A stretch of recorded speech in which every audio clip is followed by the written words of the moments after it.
আমাৰ দাবী সমূহ বুলি তেনেকৈ একো নাই। আমাৰ এটাই দাবী আছে, সেইটো হৈছে গোৰ্খাসকলক স্বায়ত্ব শাসন প্ৰদান কৰিব লাগিব। অসম চৰকাৰে গোৰ্খাসকলক স্বায়ত্ব শাসন প্ৰদান কৰিব লাগে বুলি আমি যিটো দাবী কৰিছো, তাৰ কাৰণটো হৈছে যে অসমৰ ঐতিহাসিক ক্ষেত্ৰখনক যদি আপোনালোকে চায়, তেতিয়াহ'লে গোৰ্খাসকলৰ স্বাধীনোত্তৰ কালৰ আগৰ পৰা ইয়াত বৃহৎ এটা অৱদান আছে। বৃহত্তৰ অসমীয়া জাতি গঠনৰ ক্ষেত্ৰত গোৰ্খাসকলৰ যিটো অৱদান, সেই অৱদানৰ কথা চিন্তা কৰি অসম চৰকাৰে গোৰ্খাসকলক স্বায়ত্ব শাসন প্ৰদান কৰিব লাগিব। আমাৰ চাওক, জাতি এটাৰ ভাষা, সাহিত্য, সংস্কৃতিৰ পৰা আদি কৰি ৰাজনৈতিক যিটো অৱস্থান, সেই অৱস্থানসমূহক চিন্তা কৰি অসম চৰকাৰে গোৰ্খাসকলক স্বায়ত্ব শাসন প্ৰদান কৰিব লাগিব।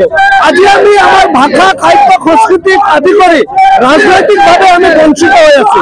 গোৰ্খাসকলৰ সেই অধিকাৰসমূহৰ পৰা বচাবৰ কাৰণে অসম চৰকাৰে গোৰ্খাসকলক স্বায়ত্ব শাসন প্ৰদান কৰিব লাগে। আমাৰ দাবি এইটো।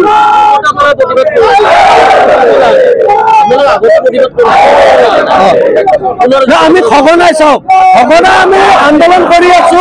এইবাৰ আমি কাৰ্যনিৰ্বাহক সভাত এটা আলোচনা কৰি লৈছো যে আজি যদি এই আন্দোলনৰ পিছতো চৰকাৰে যদি কোনো ধৰণৰ গুৰুত্ব নিদিয়ে, কিন্তু আমি ধাৰাবাহিকভাৱে আন্দোলনৰ যিটো কাৰ্যসূচী, সেইটো আমি আগুৱাই লৈ যাম।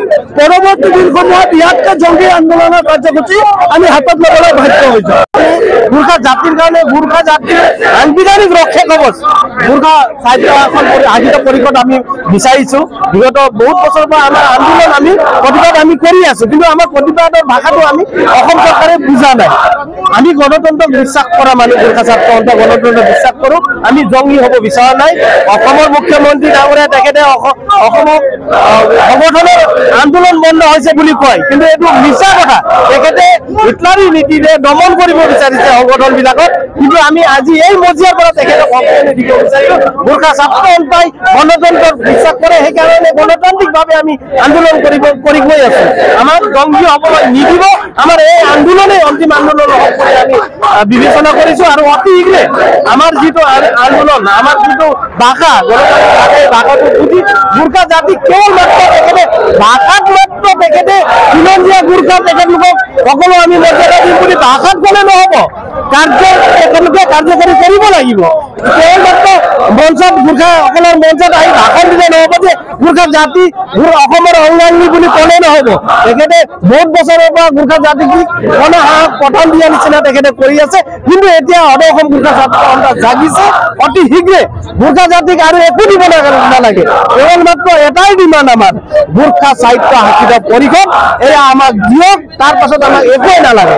এইটো আমাৰ মুখ্য ডিমাণ্ড হয়। আৰু আজি ইয়াত আমি কেৱল মাত্ৰ গোৰ্খা ছাত্ৰ সন্থা এই মঞ্চত নাই। আজি এই আন্দোলন অসমৰ গোৰ্খাসকলৰ সকলো সংগঠনবিলাক আমি ঐক্যবদ্ধভাৱে আমি ইয়াত আন্দোলন কৰি আছো।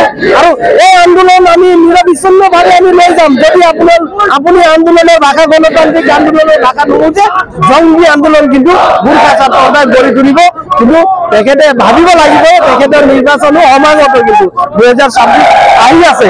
গোৰ্খা জাতিক তেখেতে যদি কণাহাক প্ৰদান দিয়ে, মানে গোৰ্খা জাতিটো মানে সকলো কৰি ল'ম বুলি তেখেতে ভাবিছে, কিন্তু তেখেতে মূৰ্খৰ স্বৰ্গত বাস কৰি আছে। কিন্তু গোৰ্খা জাতি এতিয়া সজাগ হৈছে।